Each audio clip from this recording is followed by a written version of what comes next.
Okay, buterevu omulungi atulaba nate ku mukutu our story UG ne Aisha mulungi tusanise nnyo okuba nti munange oli naffe olunaku lwaleero wasibye otasibwe sibye nnyabo nate mwebale nnyo okuba mutuwuliriza n'okutulaba n'okugoberera okusharinga okusindika ebibuuzo ebyenjawulo reactions bane mwebale nnyo temujjanga okwo akati nno nga bulijjo twogera ku nsonga ezikwata ku bulamu bw'abantu obulamu bwo nange obulamu bw'abantu betubeeramu betuwangaliramu abaana baffe n'abantu bonna n'abagalwa baffe omulangira Kalimagi gange era nga coach Aisha mulungi naga nti nno muzadde life coach counselor ate nga musomesa n'ebyo biyitirivu nnyo sasa okulabako nnyabo kale sewo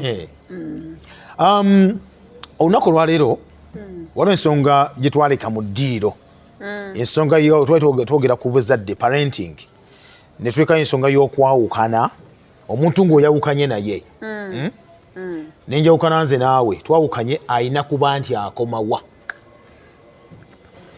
neyanza mwami Kalema omuntu okwawukana alina okuba nga alina boundaries kwalina okukoma boundaries naye ezo boundaries drawingibwa temunnayawukana n'omanya nti bwe njawukana ne mwami Kalema tantabaala simutabaala bwe tuba tulina abaana ne babeera ku middle ground kati okwawukana okwo tulina okutegeera ffe ababiri bwe wabanga okwawukana tekuliimu kufa nti buli lwadde awagala ejjambiya okwo okuzibu okudictatinga naye waliwo kuno okwa difference in ideologies oba endowooza nezaawukana nogamba nze mbadde mulokole kati ate nensiramuka ate ono haaji kati ate eddiini yange tekkiriza kakati ate ekintu nga ideology nga temuliimu nnyo physical battering oba kutiisatiisa butemu oba ki waliwo okwawukana okujja slowly ne mukuplaninga mmwe mwennyini mugana naye omanyi kusinziira ku kino ne kino kirabika kiganye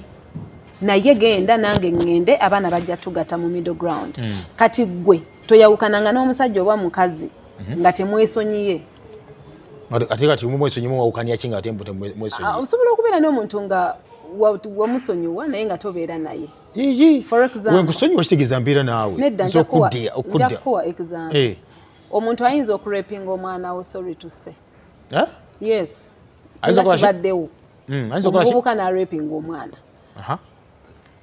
enzikiriza zitugamba kumusonyiwa naye ate bw'omala omusonyiwa tosobola kuddamu muwa mwana oyo kubeera naye oba kumulera kati waliwo okusonyiwa nogaa nsonyiye ku mutima for God nsonyiye naye siyinza kuddamu kutabagana na mwami ono oba na mukyalo ono olw'ensonga twawukanyiza endowooza n'entegeera n'endaba y'ebintu naye nga ye ng'omuntu tomuyinaako mutawaana era ne bw'omusanga mwebongako ne mugenda maaso kati oba osonyiye muntu omusonyiwa ne muba nga musobola okutuula ne mwogera ku lw'obulungi bw'abaana you forgive but you don't forget of course you can never forget what happened to you tekisoboka kibala tuwa obujulizi ffe abalokole eba forgiveness oluma musonyiwa nedda bw'osonyiwa ate olina okuyamba abalala abanaatera oggwa mu ekyo tugamba oyinini gw'oba osonyiye lwaki tomusonyiwa ate noddiŋŋana naye kwekubeera okusonyiwa kwennyini tuba tuddiŋŋanye naye ensonga era eyatujja mu kitanda manyi obufumbo is much of section kyekisinga okuleetawo ttaga kyekyawukana n'ebirala mukwano gwo mukola ebintu bye bimu n'omwami nga temunnagenda mu kitanda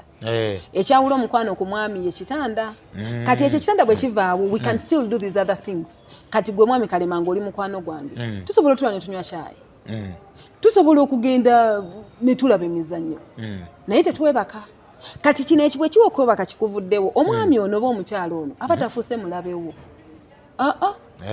musigaza omukwano guli anti kati bw'omuzaala omwana muba muyina ddala obudde obw'okusisinkana bungi ku kika ku kijja mu nnyimbe ku mbaga za ssenga kati bw'oteekawo olutalo oba lujja ddufiiramu kubona omuntu ojja mulaba paka ne ku mulambo gojja tuula mu maaso bagambe babama b'abaana mutuule wano ojja kujja oba oyagala oba toyagala abaana bajje wano nga n'owwo bw'aba bebi gojja omusitula omutwale kati omuntu gw'oyinako attachment nene bwetyo oyina kumusonyiwa n'olivinga mu space eyo nga muli okay kati boundaries zino z'obuuzizzaako olina okumanya nti bwe mba tontabaala sikutabaala osobola okumperekera n'onkomya ku kkuba erikyama ewange naye totuuka wange ngambala ki kuwerekerako bwerekezi just mwami Kalema nsobola okubeera mu scenario kakati waliwo abakyala nga alina ku mmotoka oyawukana ng'emmotoka tonnagitegeera nnyo kati ate bamala okwawukana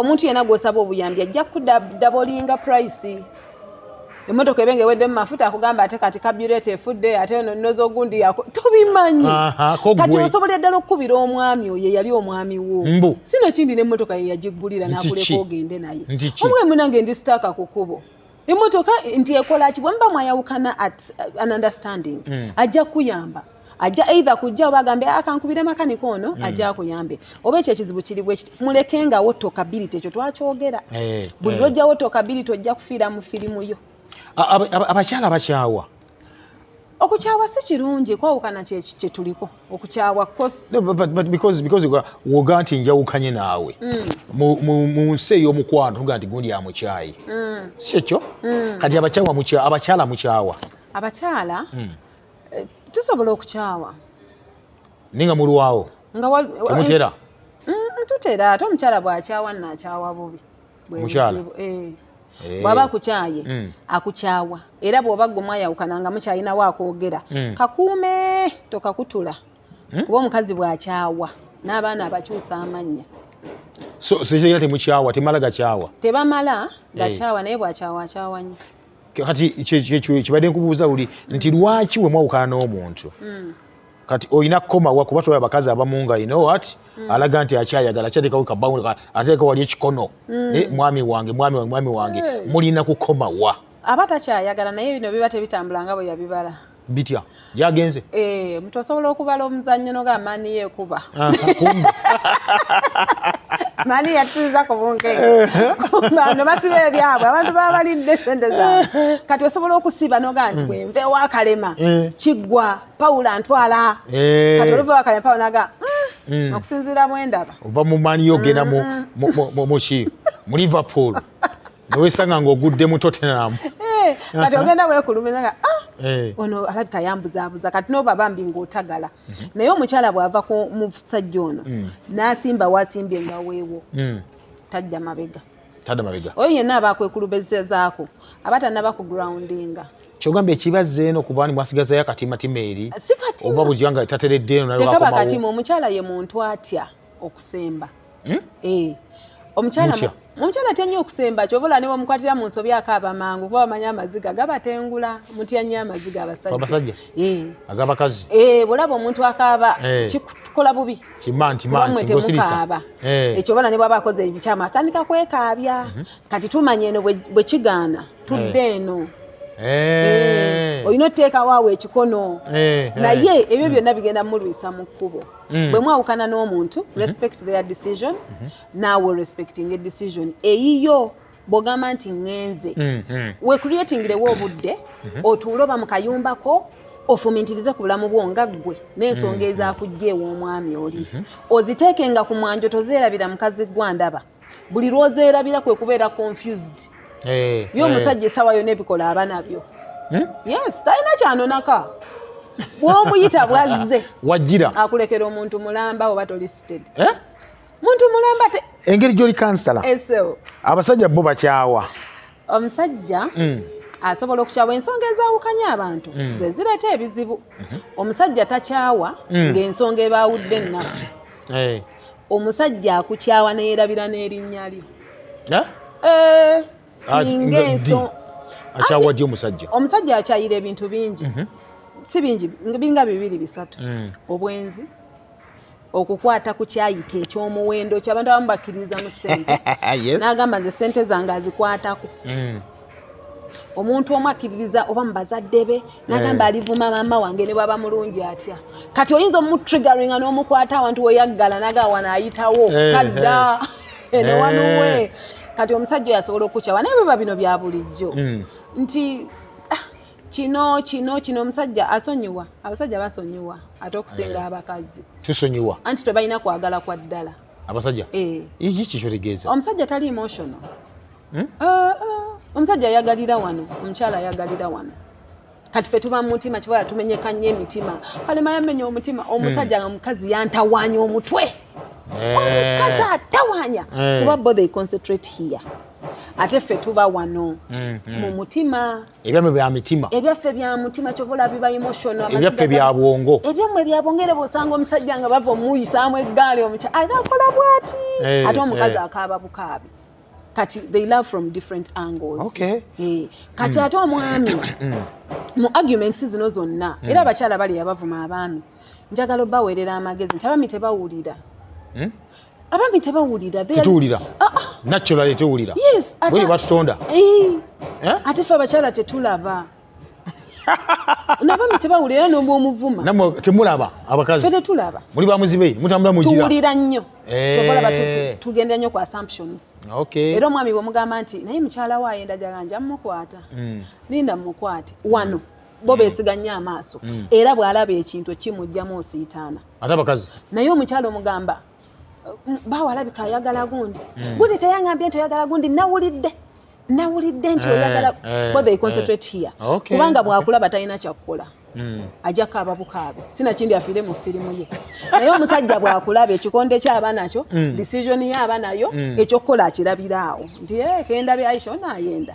Mukute lubona bwe ruti kiggweeraawo tasaba buyambi bulala. Asobola obbakuba oba okukyayiraawo. Akaddanyuma mu basajja ffe tukakola ddi? Omuntu yenna asobola okukola akaddannyuma. Ate yo omusajja abeera waawo. Omusajja kazata omutawaanya mutwe guno. Nga tokutte ku biri ebisatu bye mbagambyeko nti ye yeeteerawo ekintu nti ono bw'ayita wano sisonyiwa ayise wano. Omuntu ankoze kino simuddiramu. Nibiba bino bya bulijjo akuyomba ate gundi anobye yabeera waawo ng'alinze akasimu. Ayongera kola ssente. Ate bw'aba yawasa odda. Ne bw'aba yawasa. Abasajja. Era alinda akasimu. Ate agenda kuvaako ki tafuna lubuto talina kyaba ye atambula butambuzi mwe musibako nti naluno olubuto olulwo bannange sooka ojje naluno olulwo talina bwazeegaana wakolatya kubanga tolina bujulizi bw'ogenda mmuwa. Kati omusajja ye okudde ennyuma kimwanguyira nnyo kubanga baagala nnyo okupimaapima. Omusajja ayagala nnyo pima n'agezesa kuba kugerageranya gyendi ne gye nnava we wasinga ne wano we ngenda kati yabeerawo obulamu bw'omusajja era omuntu yenna atawaana n'omusajja simanyi lwaki mutawaana n'abo abantu balina tuhandolinga tutya abakazi abaye omusajja mwangu nnyo okuhandolinga but ya omusajja ye muntu akuwa amateeka ge n'ogagenderako n'abeeraawo takyuka. Akuwa amateeka ge n'ogagenderako n'abeeraawo. Bw'agamba nti saagala mukazi munene kyaba ategeeza wogejjera nga atandika onnoonya abatono nga gw'okaaba nga akugamba nakugambye abakazi abanene bandabikira bubi takyusa. Naye ffe omukyala ku makya nkeera nga njagala musajja muwanvu ng'alina amaaso manene ng'alina biki alina six pack oba bitya ate we buzibira n'endaba omumpi nga wasinga opaaka. Kati ffe bambi tutawane tuli indecisive. Ekitawaanya ennyo abakyala mu bufumbo oba nga bavuddeyo kwe kugamba nti nakola nzobi nakola ntya lwaki nabaayo ate naye omusajja nno bw'akutaakuta ne bw'akusanga ng'ovuga bima bw'aba akutadde mu llo eballo. Bizibu ki bizira okubeera waawo singa mubeera mwetadde temwetadde tomanyi limits zo wookoma bizibu ekirina okuba nga bitunulawo. Mugenda zaala abaana ab'okubonyaabonya mwenna mugenze buli omu afumbiddwa anti buli omu talina identity. Bw'ojja n'ogamba kalema n'oluto olwo shiya gwe yafumbirwa John leka naawe kusaaga ate nga gw'okakasa oluto lwani lwakalema. Ate bw'ogenda ewa John omugamba neera olubuto baakulabako ne kalema baŋŋamba nno lwakuba saafaayo. Kati omwana oyo ne mumutwalira mu mbeera eyo. Kati buli lwodda emabega bw'odda mu maaso bw'odda emabega ofuna abaana abo ab'okutulugunya eno bamugaana eri bamugaana watuukira ofuna waabeera watuufu nga naawe oswadde okunkumusa. Ekyo kimu. Ekyokubiri mugenda funa endwadde. Omuntu yenna bw'ayawukana aba n'ekiruyi. Bw'aba ayawukanye ng'omusajja amugaana ottambula kati olwo n'atabaala ekyalo. Kana be kibaŋŋaana edda. N'agenda eri abamu bali wiiki. Ne bafuna abaami ne babadingisa kati obadde wamu nga bakukontrolinga kati weefuga. Omanyi buli agamba nti onyirira akitegeeza. Si mwenna abawasa obuwala obuto mwabawasa abaana abato. Mbasekeredde. Ye abasajja lwaki baganya obwana obuto? Baagala bakufuga. Kufuga? Oli yaŋŋamba nti babunywamu omusaayi. anti lifuga byera Bubaza buto omuntu omusayi nga museka bubaza buto era omusimba njala wano biba byampaka libafuga bbi omuwala yenna nga muto taba nakyayagala bw'omugamba nti pizza nti ye chips nti ye chicken nti ye naye bw'atandika okula atandika tulikyogerako ekyo olulala ekyo tulikyogerako olulala ekyo kubanga relationship ate kati iba lugenzi eyo wanene mukko era wazibu mukko naye nga tumaliriza basically kubanga tulaba tuli mu kwawukana kuno omusajja yawukanye n'omukazi n'omukazi yawukanye n'omusajja boundaries ezo ozitubulireko walina okuba nti akoma yes ate ono gwe wafumbirwa omupya ye ayina kukwatibwa atya ovudde mu bufumbo obusooka n'ogenda mu bwokubiri yes kati naawe teeka wansi ebyokulwanyisa byonna kuba obwokusatu tujja kwogerako bw'ogenda mu bwokusatu tujja kwogerako bw'ova mu bufumbo obusooka ensi ekulwolereza nega bambi byamulema abasajja ennaku zino naye bwetegeera nti nze olina gy'ovudde wazaliwe n'abaana nyenkuwasa nze nina kukomawa okukomawa ku baana ku taata oli nedda of course ku taata ne ku baana abaana bw'aba omukyala yajja nabo abo nno baana bo